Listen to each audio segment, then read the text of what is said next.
Manasseh was 12 years old when he became king, and he reigned in Jerusalem 55 years. His mother's name was Hephzibah. He did evil in the eyes of the Lord, following the detestable practices of the nations the Lord had driven out before the Israelites. He rebuilt the high places his father Hezekiah had destroyed. He also erected altars to Baal and made an Asherah pole, as Ahab king of Israel had done. He bowed down to all the starry hosts and worshipped them. He built altars in the temple of the Lord, of which the Lord had said, "In Jerusalem I will put my name." In the two courts of the temple of the Lord, he built altars to all the starry hosts. He sacrificed his own son in the fire, practiced divination, sought omens, and consulted mediums and spiritists. He did much evil in the eyes of the Lord, arousing his anger.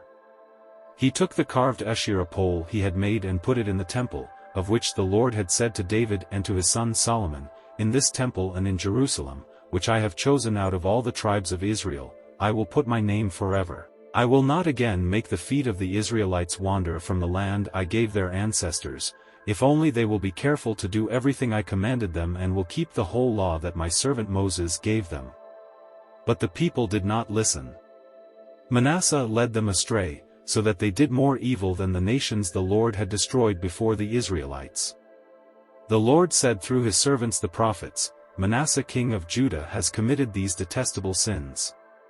He has done more evil than the Amorites who preceded him and has led Judah into sin with his idols. Therefore this is what the Lord, the God of Israel, says, I am going to bring such disaster on Jerusalem and Judah that the ears of everyone who hears of it will tingle.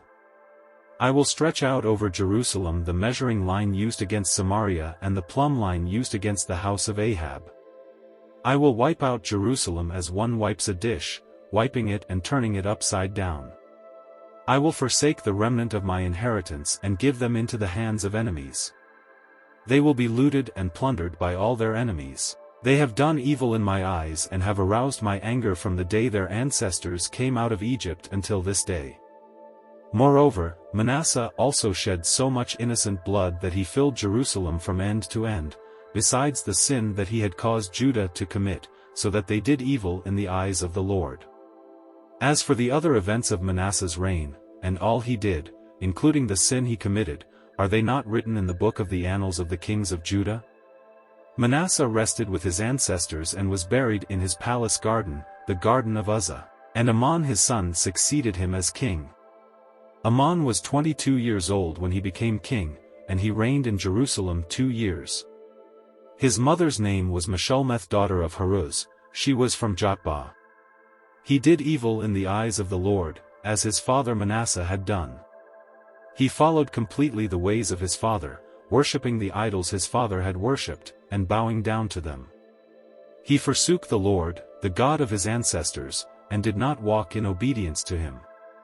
Amon's officials conspired against him and assassinated the king in his palace. Then the people of the land killed all who had plotted against King Amon, and they made Josiah his son king in his place. As for the other events of Amon's reign, and what he did, are they not written in the book of the annals of the kings of Judah? He was buried in his tomb in the garden of Uzzah. And Josiah his son succeeded him as king. Josiah was 8 years old when he became king, and he reigned in Jerusalem 31 years. His mother's name was Jedidah daughter of Adaiah, she was from Bozkath. He did what was right in the eyes of the Lord and followed completely the ways of his father David, not turning aside to the right or to the left. In the 18th year of his reign, King Josiah sent the secretary, Shaphan son of Azaliah, the son of Meshullam, to the temple of the Lord. He said, "Go up to Hilkiah the high priest and have him get ready the money that has been brought into the temple of the Lord, which the doorkeepers have collected from the people. Have them entrust it to the men appointed to supervise the work on the temple. And have these men pay the workers who repair the temple of the Lord, the carpenters, the builders, and the masons. Also have them purchase timber and dressed stone to repair the temple. But they need not account for the money entrusted to them, because they are honest in their dealings." Hilkiah the high priest said to Shaphan the secretary, "I have found the book of the law in the temple of the Lord." He gave it to Shaphan, who read it. Then Shaphan the secretary went to the king and reported to him, "Your officials have paid out the money that was in the temple of the Lord and have entrusted it to the workers and supervisors at the temple." Then Shaphan the secretary informed the king, "Hilkiah the priest has given me a book." And Shaphan read from it in the presence of the king. When the king heard the words of the book of the law, he tore his robes. He gave these orders to Hilkiah the priest, Ahikam son of Shaphan, Akbeer son of Micaiah, Shaphan the secretary and Asaiah the king's attendant, "Go and inquire of the Lord for me and for the people and for all Judah about what is written in this book that has been found. Great is the Lord's anger that burns against us because those who have gone before us have not obeyed the words of this book, they have not acted in accordance with all that is written there concerning us." Hilkiah the priest, Ahikam, Akbeer, Shaphan and Asaiah went to speak to the prophet Huldah, who was the wife of Shallum son of Tikvah, the son of Harhas, keeper of the wardrobe. She lived in Jerusalem, in the new quarter. She said to them, "This is what the Lord, the God of Israel, says, Tell the man who sent you to me, this is what the Lord says, I am going to bring disaster on this place and its people, according to everything written in the book the king of Judah has read. Because they have forsaken me and burned incense to other gods and aroused my anger by all the idols their hands have made, my anger will burn against this place and will not be quenched.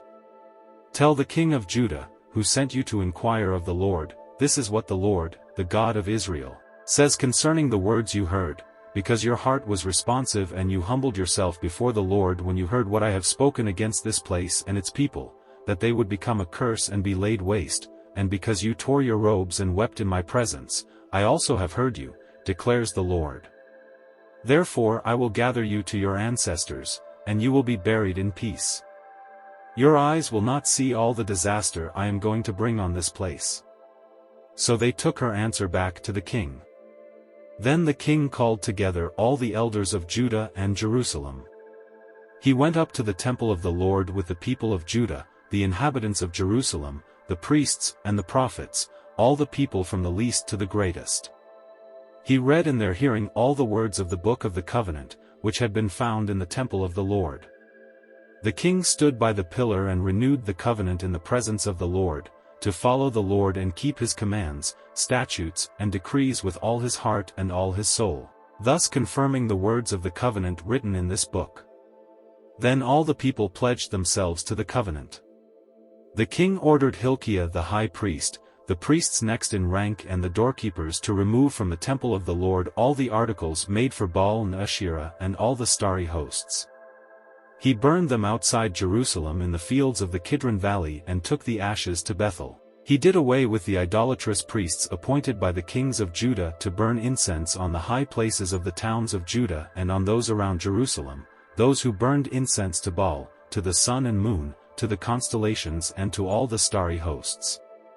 He took the Asherah pole from the temple of the Lord to the Kidron Valley outside Jerusalem and burned it there. He ground it to powder and scattered the dust over the graves of the common people. He also tore down the quarters of the male shrine prostitutes that were in the temple of the Lord, the quarters where women did weaving for Asherah. Josiah brought all the priests from the towns of Judah and desecrated the high places, from Geba to Beersheba, where the priests had burned incense. He broke down the gateway at the entrance of the gate of Joshua, the city governor, which was on the left of the city gate. Although the priests of the high places did not serve at the altar of the Lord in Jerusalem, they ate unleavened bread with their fellow priests. He desecrated Topheth, which was in the valley of Ben Hinnom, so no one could use it to sacrifice their son or daughter in the fire to Molech. He removed from the entrance to the temple of the Lord the horses that the kings of Judah had dedicated to the sun. They were in the court near the room of an official named Nathan-Melech. Josiah then burned the chariots dedicated to the sun. He pulled down the altars the kings of Judah had erected on the roof near the upper room of Ahaz, and the altars Manasseh had built in the two courts of the temple of the Lord. He removed them from there, smashed them to pieces and threw the rubble into the Kidron Valley. The king also desecrated the high places that were east of Jerusalem on the south of the hill of corruption, the one Solomon king of Israel had built for Ashtoreth the vile goddess of the Sidonians, for Chemosh the vile god of Moab, and for Molech the detestable god of the people of Ammon. Josiah smashed the sacred stones and cut down the Asherah poles and covered the sites with human bones. Even the altar at Bethel, the high place made by Jeroboam son of Nebat, who had caused Israel to sin, even that altar and high place he demolished. He burned the high place and ground it to powder, and burned the Asherah pole also. Then Josiah looked around, and when he saw the tombs that were there on the hillside, he had the bones removed from them and burned on the altar to defile it, in accordance with the word of the Lord proclaimed by the man of God who foretold these things. The king asked, "What is that tombstone I see?" The people of the city said, "It marks the tomb of the man of God who came from Judah and pronounced against the altar of Bethel the very things you have done to it." "Leave it alone," he said. "Don't let anyone disturb his bones." So they spared his bones and those of the prophet who had come from Samaria.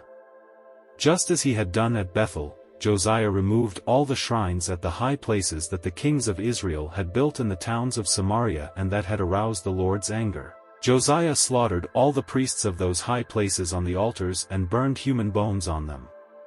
Then he went back to Jerusalem. The king gave this order to all the people: "Celebrate the Passover to the Lord your God, as it is written in this book of the covenant." Neither in the days of the judges who led Israel nor in the days of the kings of Israel and the kings of Judah had any such Passover been observed. But in the 18th year of King Josiah, this Passover was celebrated to the Lord in Jerusalem. Furthermore, Josiah got rid of the mediums and spiritists, the household gods, the idols and all the other detestable things seen in Judah and Jerusalem.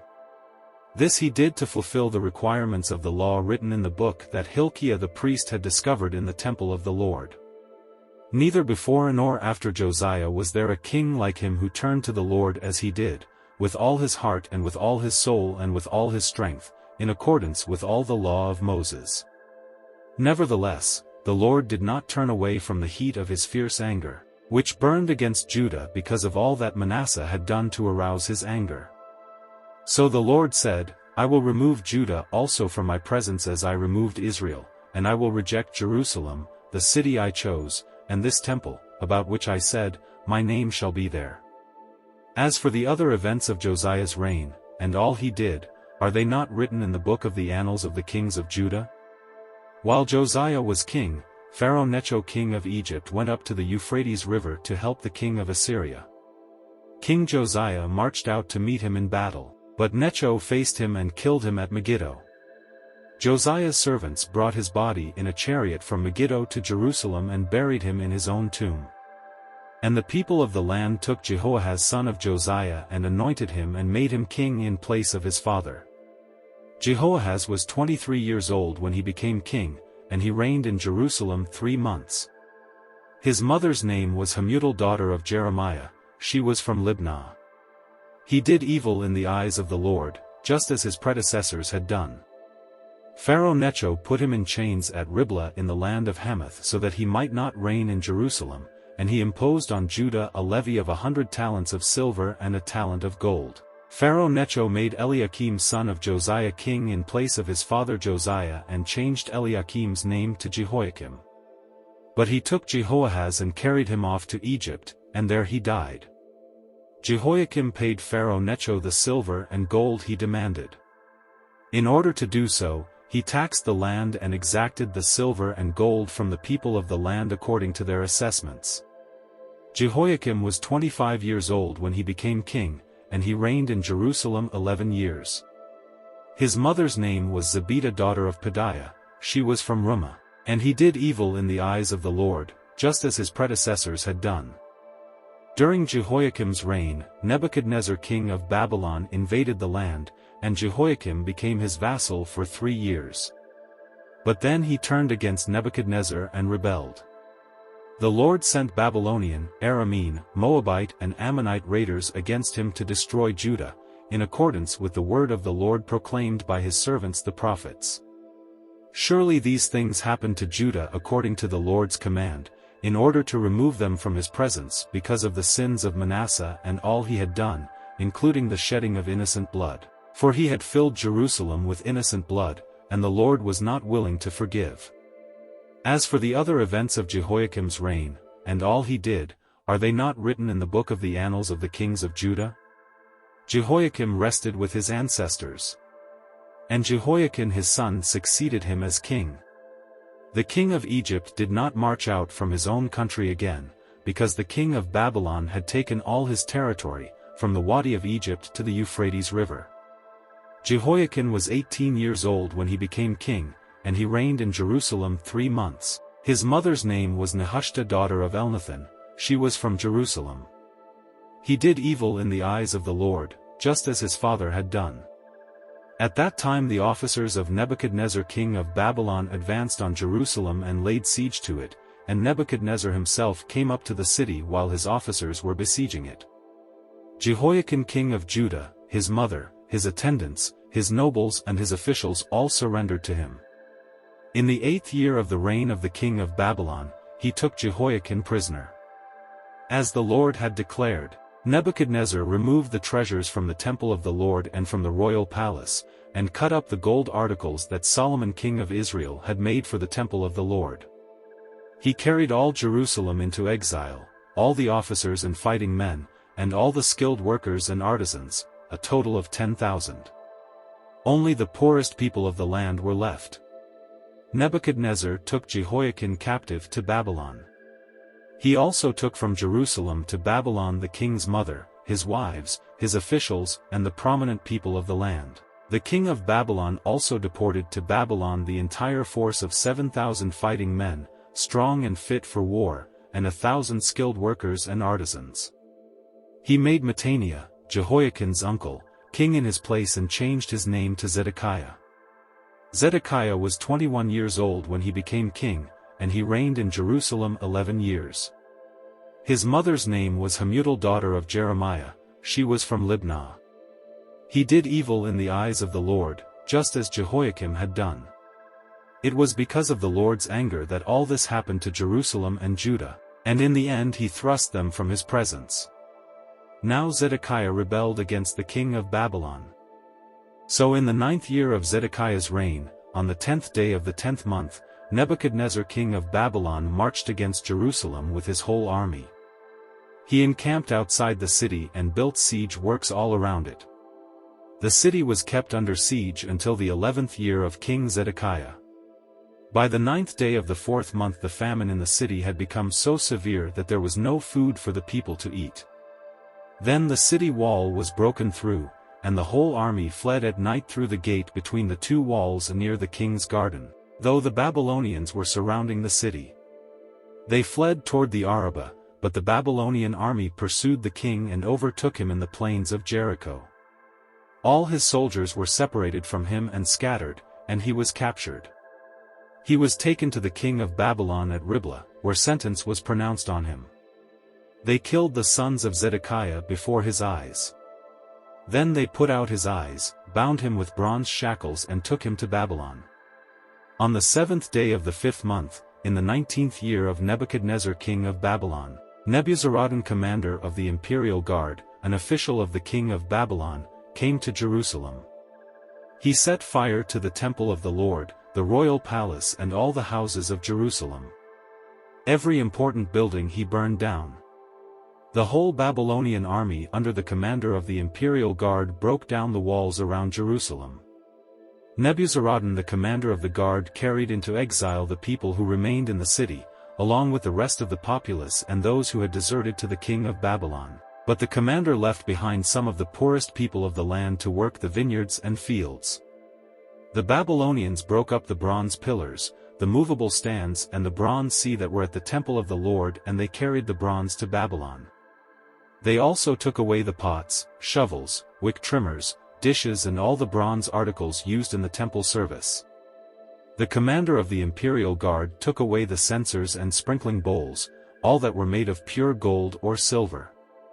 The bronze from the 2 pillars, the sea and the movable stands, which Solomon had made for the temple of the Lord, was more than could be weighed.